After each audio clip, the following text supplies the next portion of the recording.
ఒకసారి మీ సేవకి వెళ్ళి మీరు రేషన్ కార్డు ఉందో లేదో చెక్ చేసుకోండి. రేషన్ కార్డుకు సంబంధించి తెలంగాణ వ్యాప్తంగా సుమారుగా 1,40,000 రేషన్ కార్డులు రద్దయిపోయాయంట.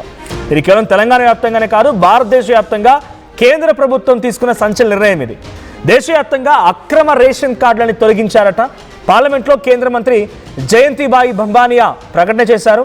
ఇక నిబంధనలకి విరుద్ధంగా ఉన్న రేషన్ కార్డులని తొలగిస్తున్నట్టుగా ప్రకటించారు. డిజిటలైజేషన్ ప్రక్రియలో భాగంగా ఈ తొలగింపు చర్యలకు పాల్పడి తెలుస్తోంది. తెలంగాణలో 1,40,000, ఏపీలో 1,02,000 రేషన్ కార్డులను రద్దు చేశారు. దేశవ్యాప్తంగా 41 లక్షలకు పైగా రేషన్ కార్డులు కట్ అయ్యాయి.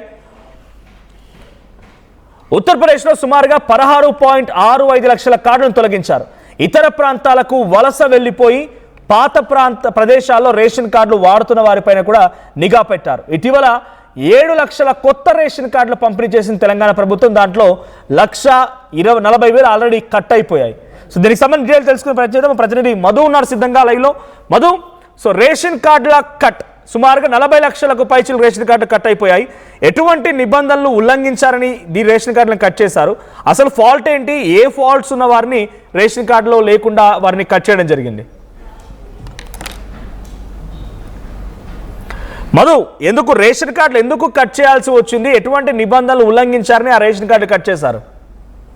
అంటే అర్హులకు కాకుండా అనర్హులంతా కూడా వైట్ రేషన్ కార్డ్స్ తీసుకున్నటువంటి పరిస్థితి ఉంది. దీన్ని ఫిల్టర్ చేసే ప్రయత్నాలు చేస్తా ఉన్నాయి ప్రభుత్వాలు. ప్రస్తుతం తెలంగాణ వ్యాప్తంగా 1,40,000కి సంబంధించినటువంటి కార్డులు రద్దయినట్టుగా తెలుస్తా ఉంది. అలాగే ఆంధ్రప్రదేశ్ లో కూడా రద్దయి మొత్తం దేశవ్యాప్తంగా 41 లక్షలకు సంబంధించినటువంటి రేషన్ కార్డులు కట్ అయినట్టుగా తెలుస్తా ఉంది. కేవలం ఒక ఉత్తరప్రదేశ్ లోనే 16,65,000 కార్డులు తొలగించారు. అంటే కార్డ్స్ ఇష్యూ చేసేటప్పుడు నిబంధనలు పాటించకుండా వాళ్ళు పెద్ద ఎత్తున కార్డ్స్ ఇష్యూ చేసినటువంటి పరిస్థితి ఉంది. ప్రజల నుంచి వచ్చినటువంటి వినతులను స్వీకరించాల్సినటువంటి పరిస్థితులు ఏర్పడ్డాయి ప్రభుత్వాలు ఏర్పడిన తర్వాత. కాబట్టి వాటిని ఫిల్టర్ చేసేటువంటి ప్రయత్నంలో బాగా ప్రస్తుతం ఫిల్టర్ చేస్తా ఉన్నారు. కొంతమంది ఏమో ఇతర ప్రాంతాలకు వలస వెళ్ళిపోయినటువంటి సిచ్యువేషన్ కనిపిస్తా ఉంది. ఎగ్జాంపుల్, ఉత్తరప్రదేశ్ లో ఉన్నటువంటి వ్యక్తి ఇతర ప్రాంతాలకి తర్వాత ఇంకో ప్రాంతానికి వలస వెళ్ళినటువంటి పరిస్థితి, తెలంగాణలో ఉన్నటువంటి వారు జాబ్ రీత్యా ఇంకో దగ్గరికి పోయినటువంటి పరిస్థితి. వాళ్ళ ration one nation one ration అనేటువంటి విధానాన్ని కేంద్రం తెచ్చినప్పటికీ, అంటే తెలంగాణలో ఉన్నటువంటి వ్యక్తి రేషన్ ని బెంగళూరులో తీసుకోవచ్చు, చెన్నైలో తీసుకోవచ్చు, ఢిల్లీలో కూడా తీసుకోవచ్చు అదే రేషన్ ను. కానీ వీటికి సంబంధించి వీళ్ళు నిజంగా అర్హులా కాదా అనేటువంటి వాటిపైన నిఘా ఉంచినటువంటిగా తెలుస్తా ఉంది. పాత ప్రదేశాల్లో రేషన్ కార్డులు వాడుతున్నటువంటి వారిపైన కూడా నిఘా ఉంది. అంటే వారు బిలో బీపీఎల్ కార్డు కిందకి వస్తారా రారా, వారిపైన కార్ ఏమైనా ఉందా, సొంత ఇల్లు ఏమైనా ఉందా, లోన్స్ ఉన్నాయా, ఐటీ రిటర్న్స్ పే చేస్తా ఉన్నారా వాళ్ళు అనేటువంటిది. అంటే బ్యాంక్ ద్వారా కానీ వారి శాలరీ ద్వారా కానీ వాళ్ళ చెల్లింపుల విధానం ద్వారా కానీ ఏమైనా ఐటీ రిటర్న్స్ సంబంధించినటువంటి పరిధిలోకి కనుక వస్తే, ఐటీ రిటర్న్స్ ఒక్కసారి దాఖలు చేస్తే వాళ్ళ కార్డు రద్దు అయ్యేటువంటి అవకాశం ఉంది. వాళ్ళు కుటుంబ యజమాని మహిళా పేరిట కార్డ్స్ ఇస్తున్నప్పటికీ కూడా ఇంట్లో 2-3 ఉన్నటువంటి నేపథ్యంలో, ఒకవేళ శాలరీస్ ఎక్కువ ఉన్నటువంటి నేపథ్యంలో తొలగిస్తున్నట్టుగా తెలుస్తా ఉంది. ప్రస్తుతం దీనిపైన ఆందోళన ఉంది. ప్రతిపక్షాలు దీనిపైన పెద్ద ఎత్తున ఫోకస్ చేస్తా ఉన్నటువంటి సిచ్యువేషన్ కొనసాగుతుంది. సో నిబంధనలకు విరుద్ధంగా ఉన్న రేషన్ కార్డులను తొలగిస్తున్నట్టుగా ప్రస్తుతానికి అధికారులు చెప్తా ఉన్నారు. మనోజ్, రైట్. సో అంటే ఎంతమంది రేషన్ కార్డులు కట్ అయిపోయి ఇప్పుడు రేషన్ కార్డులు కట్ అయిన విషయాన్ని అంటే ఈ నెల నుంచి వారికి వర్తించదా? ఇక రేషన్ కార్డు ఉంటేనే ఇక్కడ ప్రభుత్వ పథకాలు ఇస్తామని చెప్పి తెలంగాణ ప్రభుత్వం చెప్తోంది. ఇప్పుడు ఆ రేషన్ కార్డులే కట్ అయిపోయాయి. అంటే సుమారుగా 1,20,000 కుటుంబాలు, 1,40,000 కుటుంబాలు ఇప్పుడు పథకాలకు దూరం అవ్వబోతున్నాయి. ఆ పబ్లిక్ రియాక్షన్ ఏంటి? గవర్నమెంట్ ఏం చెప్పబోతుంది దీనిపైన? నిజంగానే ఎగ్జాంపుల్ తెలంగాణ తీసుకుంటే ఇప్పటికే 90 లక్షలకు పైగా రేషన్ కార్డులు ఉన్నాయి. తెలంగాణ జనాభాని 3.5 కోట్లు అధికారికంగా ఇప్పటి వరకు ప్రకటించినటువంటి ప్రకారం. అంటే 90 లక్షల కార్డులు ఇంటూ 3 వేసుకున్నా కూడా 1 కోటి దాటినటువంటి 2 కోట్ల వరకు ప్రస్తుతం రేషన్ అందుకుంటున్నటువంటి పరిస్థితి. నిజంగా 3.5 కోట్ల మందిలో 2 కోట్ల మంది బీపీఎల్ కింద ఉన్నారా?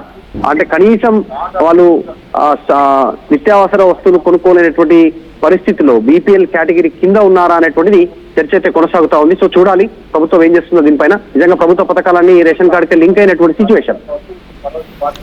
Right, thank you Madhu.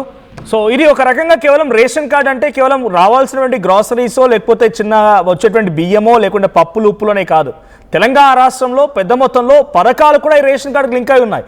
అంటే సుమారుగా 1,40,000 మంది ఈ పథకాల నుంచి దూరం అవబోతున్నారు. 7 లక్షల కొత్త రేషన్ కార్డు ఇటీవల పంపిణీ చేసి దాంట్లో 1,40,000 రేషన్ కార్డును తొలగించారు. రకరకాల కారణాలు ఉన్నాయి. డబుల్ కార్డ్స్ ఉన్నాయని, ఫేక్ ఉన్నాయని, లేకుంటే ఐటీ క్లెయిమ్ చేస్తున్నారని, కార్ ఉందని, బండి ఉందని, ఇల్లు ఉందని, రకరకాల కారణాలు ఉన్నాయి. సో ఇప్పుడు రేషన్ కార్డులో సుమారుగా దేశవ్యాప్తంగా 40 లక్షల రేషన్ కార్డు రద్దయిపోయాయి. తెలంగాణలో 1,40,000 రేషన్ కార్డు రద్దయితే అటు ఏపీలో కేవలం 102 రేషన్ కార్డులు మాత్రమే, కేవలం 102 రేషన్ కార్డులు మాత్రమే రద్దయిపోయాయి. సో దీనిపైన ఇప్పుడు ప్రజలు కూడా కొంత తీవ్రమైన ఆందోళన వ్యక్తం చేస్తున్నారు. చాలా తీవ్రమైనటువంటి ఆందోళన గురే అవకాశం ఉంది. ప్రతి పథకంలో అటు అనారోగ్య బారిన పడితే రాజు ఆరోగ్యశ్రీ ఇచ్చినటువంటి ఈ పథకంలో కానీ, హెల్త్ స్కీమ్స్లో కానీ, ఇందిరమ్మ ఇళ్లలో కానీ, తెలంగాణ రాష్ట్రం ప్రవేశపెట్టిన ప్రతి పథకంలో కూడా ఈ రేషన్ కార్డ్ మ్యాండేట్. సో దీని నేపథ్యంలో 1,40,000 మంది తమ పథకాలని అందుకోవడానికి దూరం అవుతారు, అర్హత లేని విధంగా అవుతారు. సో మీ అభిప్రాయం ఏంటి? మీలో ఎవరిదైనా రేషన్ కార్డ్ కట్ అయిందా? సో ఒకసారి చెక్ చేసుకునే ప్రయత్నం చేయండి. రేషన్ కార్డ్ని పథకాలకి ముడిపెట్టడం, లేదంటే రేషన్ కార్డ్ని మ్యాండేట్ చేయడం, రేషన్ కార్డ్ని తొలగించడం మీరు ఎలా చూస్తారు? కామెంట్